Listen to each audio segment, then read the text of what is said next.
talk about your health. Living a primal lifestyle.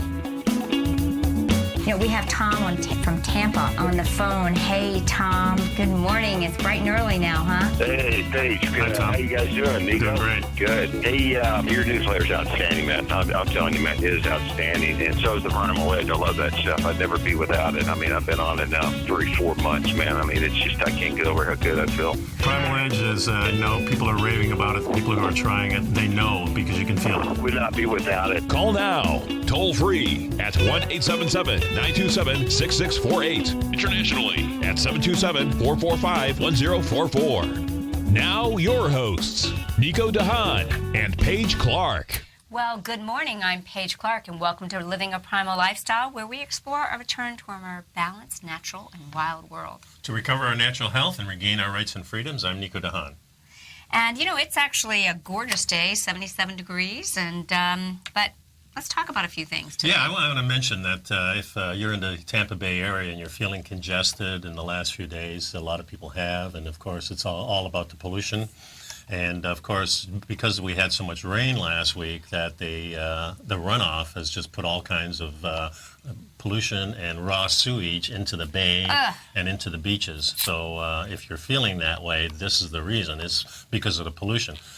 We create so much waste in our modern living that when it rains, we have to get rid of the bad stuff. And the bad stuff is all on the streets, it's all in the sewers. So a lot of people that think they're probably sick or something, or just their body is desperately trying to detox from the environmental toxins that we have. So if you're sneezing in the morning, you're sniffling, you got a little frog in your throat, that's what it's from, folks. Don't think that you need to take antibiotics for this. Just clean yourself up, do the best you can. And let the body do the cleaning up. Exactly. Yeah. I mean, I tell you, and many of you may be aware, breaking news last night, our favorite, joke, chemical company, Monsanto, has now been purchased by the Bayer pharmaceutical company, chemical company, for poison companies. $66 trillion. Mm-hmm. Of course, Bayer was the company that really introduced the one of the largest poisons into our community, as the Nazis did with the gas. Yeah, the founders of Bayer were actually they were Nazi scientists that were brought over here to kind of run the chemical industry. It's kind of interesting when you connect the dots, and I think this is atrocious. I think we need to be concerned, very concerned about this, as Monsanto and Bayer, between pesticides and seed patents, are really going to try to take over control of our food. So it's more important that we take over control of our food, because we are many, they are few. That's right. So eat local, eat seasonal, and get in touch with your farmers markets. And know your food. Yeah, exactly. And know your farmer. Yeah. Today I want to really talk about cholesterol. You sent me this, I think it was last night, a diagnosis about cholesterol. Yeah, it's diagnosisdiet.com. You know, I love it when I find a really informed medical doctor, and this is a medical doctor out of Harvard who is...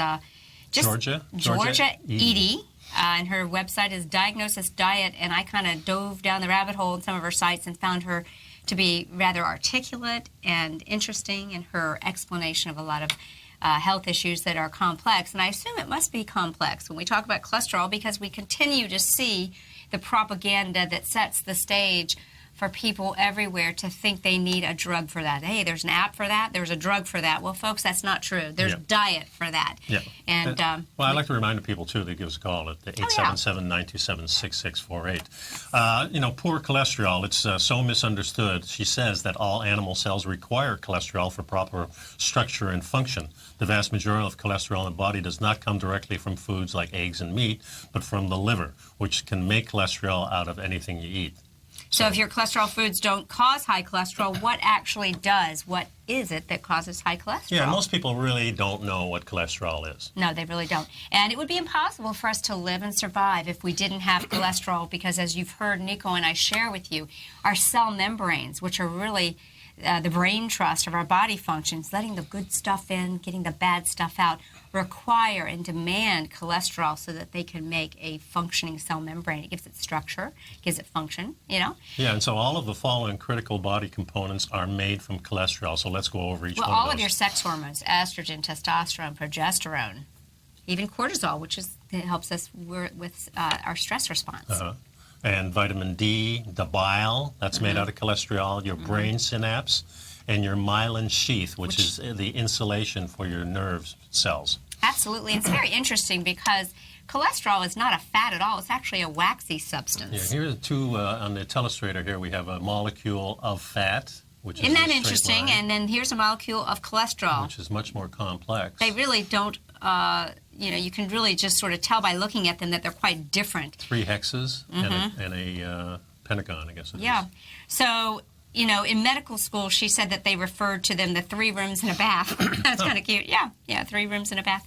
But the real key thing, folks, is for this molecule has been so demonized, yet it is crucial for our health and crucial for our longevity. And I want to help you all understand that cholesterol is something that we want to keep healthy. We want our cholesterol to be healthy. Yeah, it's a very complex molecule. It's very complex to construct, and the body would not go the trouble of making it for no reason. So just by eating fat or eating protein or eating anything, you're not going to have cholesterol because your body is going to make it in the right way from the liver. That's right. So let's dispel a few myths. Cholesterol is so important that the body can make cholesterol out of anything you eat, fats, carbohydrates, or proteins. And you don't have to eat cholesterol to make cholesterol. You've got a liver that does that. But even if you do eat completely cholesterol-free diet, which so many people, I believe, like the vegans do. Yeah, wrongly miss cholesterol-rich foods because, see, there's other good nutrients that come in those foods. Your body's still going to make the cholesterol. So we often see vegan people with high cholesterol, and, there's a lot of people that are getting high cholesterol simply because the body's missing it. So it's going to make up for it through the through the Yeah, and liver. if, of course, you're not eating animal foods, then you're making cholesterol that's a little bit different because the cholesterol from plants are different. And they're Right, harder and as for our we'll bodies. see, it may actually be difficult for our bodies to deal with that. The animal foods are where we find the cholesterol-rich foods, but and that includes all muscle meats, chicken, fish, beef, and pork. They contain about roughly the same amount of cholesterol per serving. Yeah, there's certain foods that are animal foods that are high, like liver, egg yolks, dairy fats, organ meats, and brains are especially high in cholesterol. Isn't that The reason- interesting? Those are the foods that really are true superfoods. Throughout history, our ancestors have felt those were the superfoods. Yes, and this is, the liver is what makes it, and cholesterol, what does it say Well, here? this is the neat thing, Nico. Okay. If you think about it, egg yolks contain concentrated cholesterol because the growing baby chick is going to need it to build what? New cells. Okay. The milk fat contains lots of cholesterol. It's milk fat. Mother's breast milk is over 60% fat. And why do they need it? Because the new baby needs to grow what? New cells. That's right. Glandular organ meats, the pancreas, kidney, contain even more cholesterol because the glands make The what? hormones. The hormones, and we need cholesterol to make good hormones. And the brain contains high amounts of cholesterol, and they make the sheath that I was talking about, which That insulates. coats our nerves. Yeah, and the nerves, the coating really protects those nerves from the electrical impulses that goes through it. Yeah. So we've got some more interesting information to kind of try and help educate you and have you embrace how important cholesterol is to your health. So stay tuned, and we'll be right back to share more about. And please pick up some healthy Primal Edge. Please. That's right. And welcome back, folks. I'd like to remind you, if you have any questions for the show, any comments or suggestions, you can reach me at Nico@TFNN.com and Paige at TFNN.com. And, of course, cholesterol we're talking about really what affects cholesterol, and, of course, it's diet. But the interesting part There's that you some really mentioned is interesting that facts that we're going to share here. Cholesterol from the food is really not necessary because our body can make it, especially if our diet is right. Now, all plant foods are considered cholesterol-free. Well, it may be more accurate to say that plant foods do not contain any animal cholesterol. Plants contain their own special form of cholesterol called phytosterols. But phytosterols are toxic to human cells, so our intestines wisely refuse to absorb them. That's a very interesting point there. So that might be why you see some people in a vegan world might be experiencing high cholesterol because the body is having to really make up for what it's not getting. Yeah, so it's refusing the plant cholesterol. Because it's not the right building block. Because it's not the right, so frantically it's trying to make cholesterol out of the other things and maybe making too much of it because of the dire need.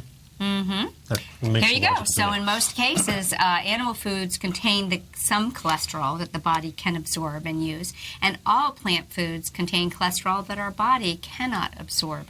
The only exception, she states, is shellfish, and that's kind of interesting because there are two types of shellfish.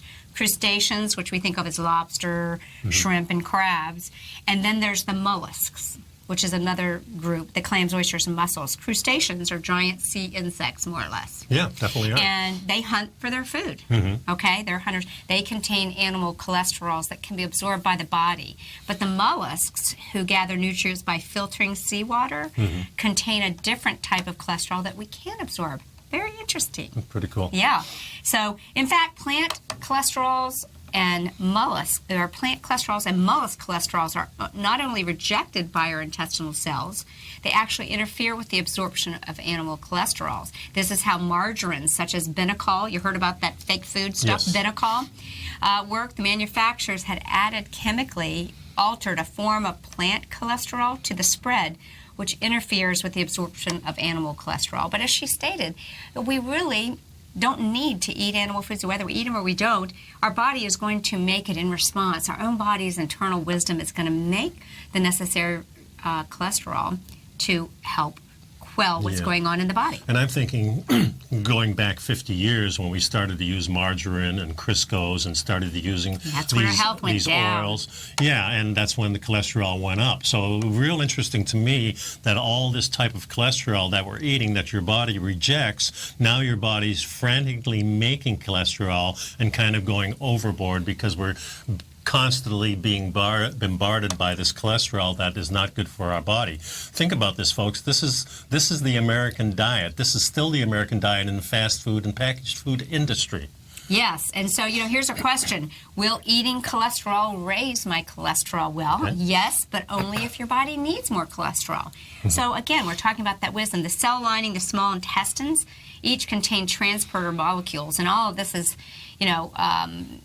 really a body-wise thing. And the intestinal cells know exactly how much is needed and will not allow extra to be absorbed. It will help your body get rid of it.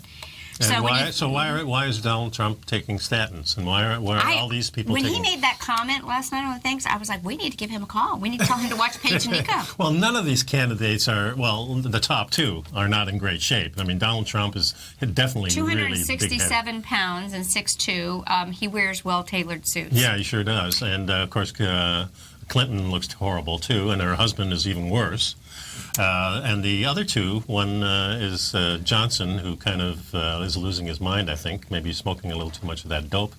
And then we have the Green Party candidate, which seems to be the wisest of them all and really in good health. And I tell you, I'm sure some smarter beings elsewhere are looking at what's going on here, and they are just saying, what are they doing? Yeah, just look at them, you get the logical choice there, and she's the one that's the least likely to win.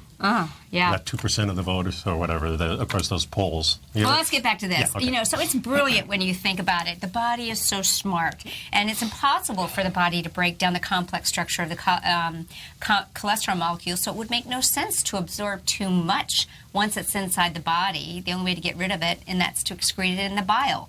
And think of bile. Your bile in your body is like soap emulsifier. That's the way I explain bile. Emulsifies waxy cholesterol, fats, and things so that you can absorb the nutrients. Yeah, and so many people are having trouble with bowel movements, with constipation and things like that in your body.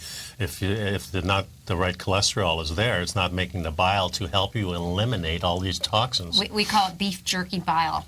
It's sticky, and what you want it to be emulsified, know. Yeah. So I like what you said, though, is that we're really going down the wrong path. Our body knows what to do. This is what you said, and this is what it appears to be for all our lineage. Our body knows what to do, and now we have all these smart companies trying to disrupt. Trying to tell us our body that we need to lower it. But also trying to cover things up.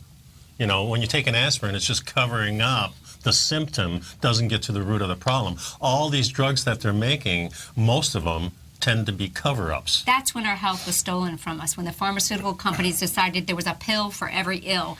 And true doctors, the doctors that were really helping people heal using homeopathics, using natural herbs, and using nature and connecting with nature, when we lost those doctors, the Flexner report, when those medical schools that wanted to continue with health and hygiene were stamped out by the pharmaceutical giants, we lost our health, and we're paying for it ever since. Yeah, and it's really not good for economy, too, if you're a natural, because then you're just having food that is grown, that's not too much profit, that you can't really make millions off of. And of course, you're not taking those drugs either. You're probably taking the natural herbs and everything, which are hard to find. You have to go to specialists that aren't really advertising. They're usually people that you know or have heard of, or maybe you've searched the web and you've come to the conclusion that's the way to go. Our society is upside down. Oh, absolutely. So let's summarize the relationship between food, cholesterol, and blood cholesterol. Most cholesterol from food does not get absorbed unless your body levels are low. The amount of cholesterol you eat has almost no effect on your cholesterol levels. And the vast majority of cholesterol in your body is made by your body's own cells. Remember that creepy line from the movie when a stranger calls? The call is coming from inside the house. The excess cholesterol is coming from inside your body, not from the food you eat. So what we need to understand is, why is the body feel it's necessary to bring in more firemen? I've always said cholesterol is like the firemen. They're always present at the fire. But did they cause a fire? Heck no. They're there to save your life. And yet we're killing those firemen with statins. I mean, it's kind of like... we have our blinders on. Our whole society really is built on this, isn't it? When you look at the politics, when you look at the commercials, when you look at what's going on in the evening news, we're putting the blinders on and they're feeding you this information that isn't true.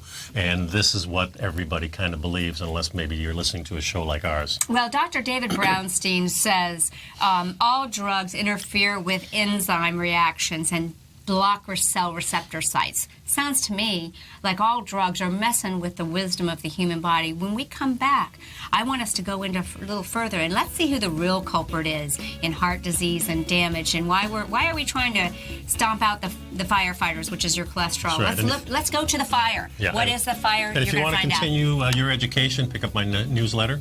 Good stuff. 2 issues a month for only $10, so that's $5 an issue on the first and third Tuesday. So next Tuesday we get another one. We're back. So welcome back to the show, folks. So how does your body make cholesterol? All cells can make their own cholesterol, but liver cells are especially good at it. Only liver cells are capable of making more than they need for themselves. And then it ships it out to the other parts of the body. Exactly. So, it takes a bunch of chemical steps and reactions. 30 of them. So, for the body to make a molecule of cholesterol. And but there's a really important step in making cholesterol, and that is a critical enzyme. I just told you, Dr. David Brownstein says drugs block enzyme reactions, and this enzyme is called HMG CoA, okay? And it's a reductase, and that's a molecule that, a bunch of chemical stuff there. But basically, this reaction is the one that determines whether or not cholesterol gets made, and that's the way statins work. They block this important enzyme, and therefore the enzyme that runs this reaction, this HMG CoA, is very important. It's like the foreman in charge of the cholesterol assembly line. It really controls the level inside each cell, and it also regulates the insulin levels in the blood. Well, there you go. So what it does, this enzyme does two crucial things. It manages cholesterol levels in the cell and insulin levels in the blood. There's that word. There's that fat sugar storage hormone. Yeah, if the cells level are low in cholesterol, then you want to turn these enzymes on so they make more cholesterol. We think of insulin as a blood sugar regulator, but its real job is to be a growth hormone. Insulin is supposed to turn on when we need to grow. There you go. So when we need to grow or when we're storing things. More cells. What do we need to form new cells? More cholesterol. So at times when we need to grow, babies, teenagers, pregnant women, insulin takes off. So think about your children on a low-fat diet. Think about your children on statins, which they're trying to get. Can you believe it? As little as 15 years old, I think you can now get on statins, is the new regulation. So if your doctor's testing your child and feels like the cholesterol is too high because of their diet, don't put them on statins. Straighten out the diet. I think there's a force that knows what's better for your child than these doctors that are now being indoctrinated to put us on these drugs that interfere with our body's natural reactions. So the question is, we're talking about, so why would the body make more cholesterol than it needs? Here's the problem. When people eat too many sugars and starches, especially refined and high glycemic foods, refined carbs, blood insulin levels spike. You guys know this from listening to us. When insulin spikes, it turns on that HMG-CoA reductase enzyme,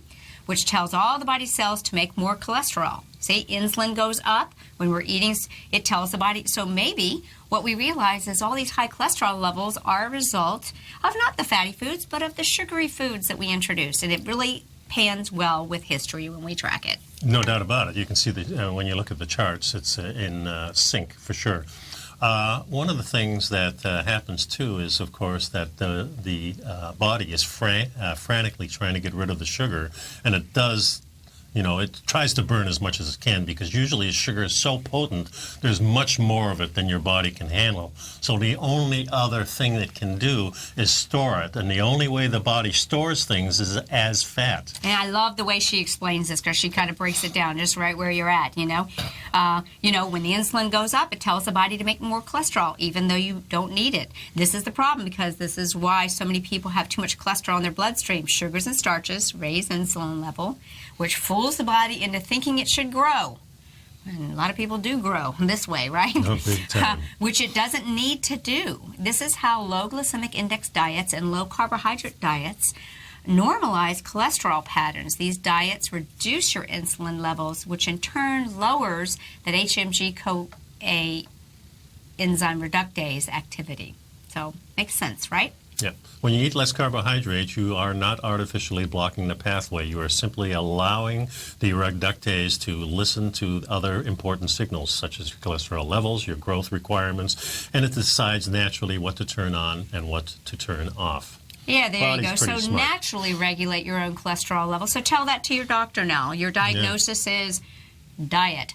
Diet is the solution. Say, I've decided that by lowering my carbohydrate intake, I'm going to liberate my HMG-CoA reductase enzyme, so I can naturally manage my cholesterol. So our doctors should really be saying that, okay, you've got high cholesterol, you should be lowering your sugar intake, your carbohydrate intake. This is what you should be doing.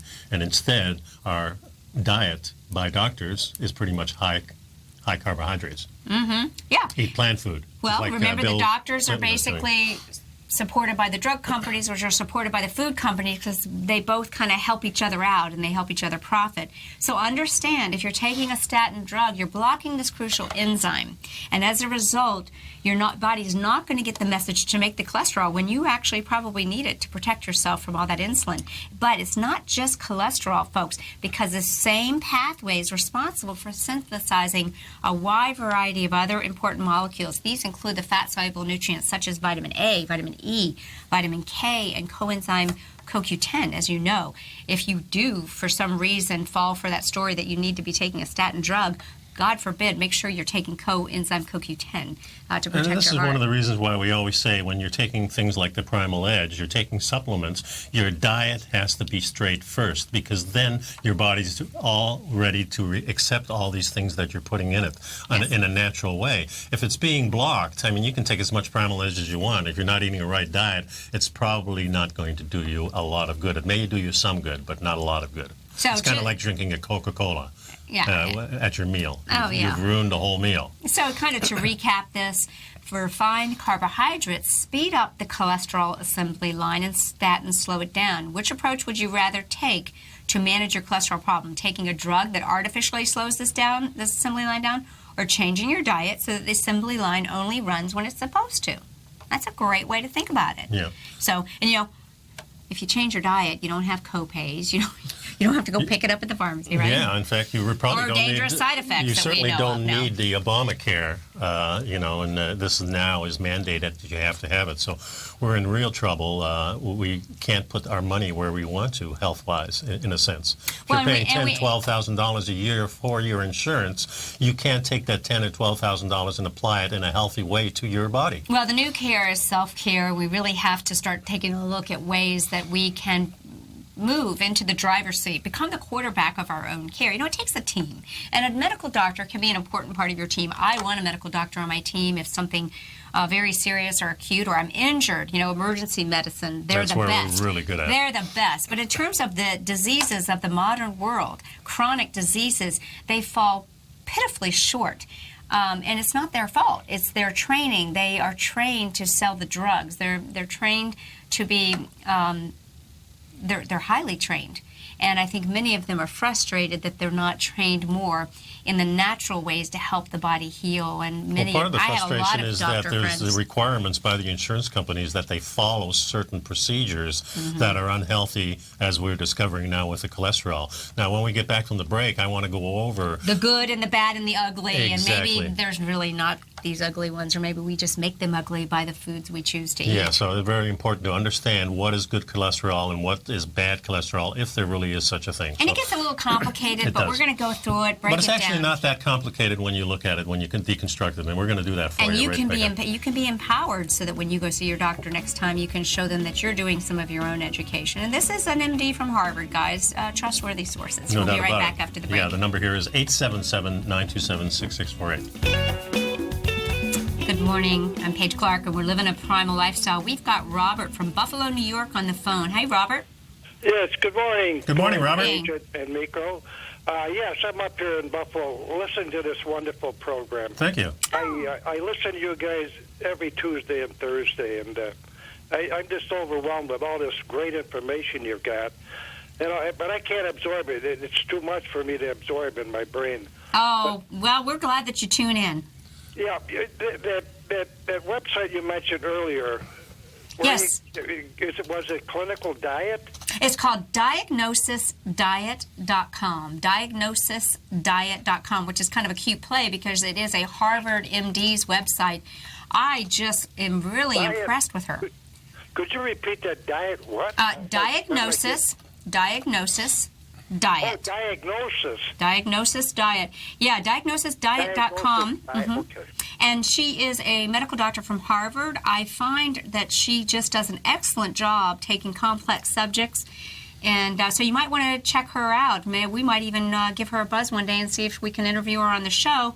She's awake and aware, and she's just really a good source, we believe. So we hope you're enjoying the conversation today. We're going to continue on a little bit about the good, the bad, and the ugly about cholesterol. I enjoy you guys very much. Well, Take thanks care. a lot for calling. Of course, we're going to have this in the next newsletter, too. So, Okay, thank you very much. thanks, Robert. Appreciate Thanks, the call. Robert. I love to know that we got some early morning listeners. Yeah. So, many people have, heard that thing that there's good cholesterol and there's bad cholesterol. And I like to tell people there's no bad cholesterol. It's what we do to that cholesterol. Well, and we that have- happens through our diet. Yeah, and we have two measurements that they take. And one measurement is actually taking the cholesterol and measuring it as it goes into the liver. And the other number is the LDLs, which is... It's going out to the body, correct. Out to the body. So that's really the two measurements, and those two measurements are important to know, but one is not bad and one is not good. So just as we said, when we're measuring our HDL and our LDL, we're also a very important number are your triglycerides. Your triglycerides are blood fats. Think triglycerides, think sugar, think the triglycerides go up. But we're going to set the triglycerides aside. I wanted to dispel a little bit of this misinformation about HDL and LDL. So the HDL particles collect extra cholesterol from around the body and carry it back to the liver to be eliminated from the body if we don't need it. It is typical thought of as good cholesterol. So high HDL levels are usually viewed positively. The LDL particles carry extra cholesterol made in the liver because you might need it to do repair in different spots where there may be inflammation. Takes it out to the cells in the body. And a lot of people remember this because they think of LDL as lousy cholesterol, but it's not. It's very important. It's the only way your body gets it. Right. I mean, you need to get it out to the cells. Exactly. But there are two kind of particles that go out. That's the key. So and this is so frustrating, the laboratory test that the average person gets to their doctor just gives them a static number for their LDL. You have no idea. Well, there can be good LDL and there can be bad LDL. We want our LDL to be fluffy and buoyant. Right. But if it's small and dense, that means it's been damaged. Yes. So the damaged part is what part of the LDL that you don't want. So if you want the real number, then you're going to have to instruct your doctor, because they normally don't do this. Some may, but you need to ask for that special particle size test. Yeah, so this whole thinking one's good and one's bad has become an outdated way of thinking. So let's describe for you maybe a healthier way to look at cholesterol. So it turns out that it is more complicated than just this LDL is bad and HDL is good. And really what exists is LDL can be big and buoyant and fluffy, or small and dense, as I mentioned. The new thinking is that small, dense, oxidated, think damaged, think like damaged fats or whatever, may be the only type of LDL that is associated with heart disease at all. So therefore, if you have an LDL number and your doctor says, oh, you need to lower it, you need to come back to him and say, well, did you do the test to determine if my LDL is fluffy or if it's hard and small and dense? And the hard and small and dense is because of the way it's damaged, so it means it could cause oxidation. And this is a real problem because we always talk about glycation. This is where the glycation comes from. You got it. It's those sugar molecules, it's that cholesterol that's real small that binds with the proteins, and then you have a toxic mess on your hands that sticks to the arterial walls and makes them dry and crackly and does all kinds of damage to them. So if you don't eat sugars and grains and you have an LDL number that's 120, 130, and your doctor says your LDL is getting over 100, you need to come back to him and say, is it fluffy or is it hard and dense, or is it fluffy and big? Exactly. He might look at you and say, well, because I guarantee you he didn't order that lab work unless you ask. And if he knows about it, then you've probably got a pretty educated doctor, because a lot of them do not know about the particle size. Well, they should. No, a lot of them actually know about it, but standard of care tells them not to order it, because if they do, then you'd get the information that you have healthy cholesterol, buoyant and fluffy, and statins would be a ridiculous thing, but they don't want that. They want you on those drugs. So, we know from research, studies of people, okay, that those who eat a diet high in refined carbohydrates tend to have a higher number of bad, small, dense, oxidized LDL particles. Not a surprise, because a lot of people that eat sugars and carbohydrates also eat damaged fats. They're eating the fats that we know are oxidized. So it makes sense that they would have these carbohydrates as pro-oxidants, meaning they cause oxidation. Yeah, and in the chat room, Marshall is asking, what do you think of a ketogenic diet? And I told him it was awesome. Oh, yeah, of course, ketogenic diet really means that you're using ketones from the liver. Ketones from the liver, it means that you're burning fat. We're using fat as a fuel, a nice, even fuel that you're really happy, you don't get hungry. You may be hungry, you may eat, you may not. It really doesn't matter to you. This is more of a diet that of our ancestors. So as we go from a traditional to primal to paleo to ketogenic, more restrictive of your carbohydrates, even if possibly eliminating them, and also restrictive of the protein. And for those of you who might be interested, Marshall, go to this doctor's diet, this doctor's website, diagnosisdiet.com. She does a really great series on her personal experience with adopting a ketogenic diet, and like all doctors, she documents all of her stats, how many carbs she had, how she felt, and she kind of takes you through her struggle. The situation we've got is we have been so processed into eating carbohydrates and foods that really liberate glucose as energy and not utilizing ketone energy, that it takes some time for us to become what we call keto-adapted.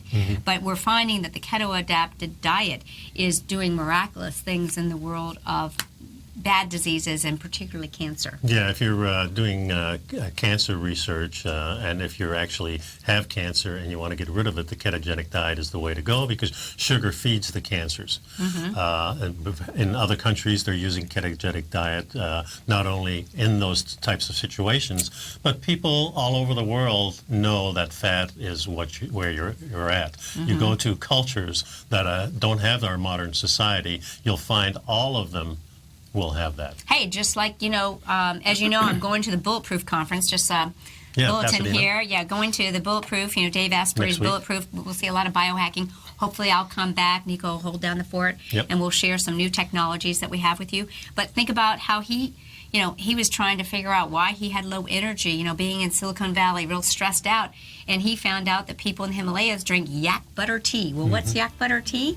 But high-fat tea, high-fat coffee. That's how the Bulletproof coffee, or the Tiger Brew, as we call it, came about. So our bodies know how to live off of fats. We'll be right back. Stay tuned. We'll wrap this up. And welcome back. What we do know from research studies is that people who eat a diet high in refined carbohydrates tend to have a higher number of the bad, or the smaller, denser, oxidized LDL particles. And this makes sense because we know that carbohydrates are pro-oxidants, not antioxidants. That's right. They're going to create that inflammation. They cause the oxidation. So we know that these refined carbohydrates cause inflammation, and just because doctors find cholesterol inside artery clogging plaques, like firemen at the fire, it does not mean that the cholesterol, the firemen, caused the plaques or the fire. It is now well established that heart disease is a disease of inflammation. And I love this subject because I love exposing the truth. And you guys that have been listening know I've talked about we must digest and disinfect our food. I submit to you that what's going on is we have these proton pump inhibitors that are messing with digestion. We have stress. We don't digest our food. We don't disinfect it. Little microorganisms pass the digestive system with our leaky guts. It gets into the blood system.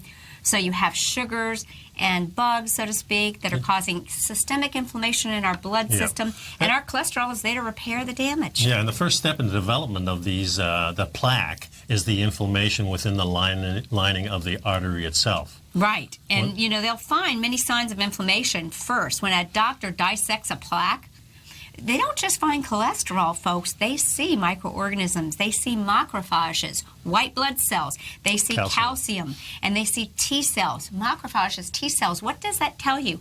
The body is trying to repair an infection. Yeah. Whenever there's inflammation in the body, cholesterol is rushed to the scene to repair the damage, because we need cholesterol to build healthy new cells. And this is the real problem here, folks, is because of these statin drugs, is that as you get older and you're starting to take these statins, which is the wrong thing to take, what happens is the things get worse. They get much worse. Your body can't supply the firemen to put out that fire anymore because they have the protests. They have them out there standing in line, and they don't let the fire trucks in. That's right. And here, look at this. She even agrees with me. She must be listening to my show, too. I think so.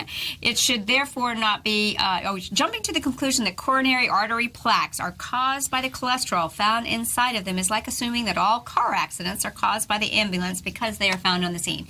We think a lot. Folks, if you've been intimidated that you need to be on a statin drug, always involve your doctor on the team, but you're the quarterback.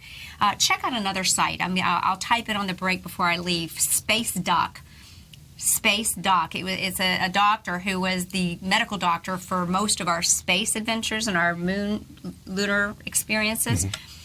He has done exhaustive research on the dangers of statin drugs after he started losing his memory due to the damage to his brain cells from a lack of cholesterol, so he could rebuild brain cells. So let's sum it up here. Diets high in refined carbohydrates lower the HDL levels and set the stage for high incident levels, oxidation, and inflammation through your body, including in the coronary arteries. That's right. And high blood sugar and insulin levels turn big, fluffy, innocent LDL particles into small, dense, oxidized LDL particles, which are associated with an increased risk for heart disease. And high insulin levels turn on the cholesterol building enzyme and forces the body to make more cholesterol than it needs. So it compounds the problem. So diet is always the number one thing. So it's really becoming increasingly obvious that cholesterol is innocent until it's corrupted by our poor choice in diet, which are refined carbohydrates, and our health and our longevity has been suffering for the years since we decided to adopt a food stuff that is not our natural diet, and yet today makes up more than 50%, I even say 70% of the diet of most Americans today. I would say so. The answer to our problems is in our own education and our own actions. So take action today. And our own food. That's right, in our own food. So thanks for sticking around, folks. Really appreciate it, and we'll see you next break. That's right. See ya. You're watching Tiger TV.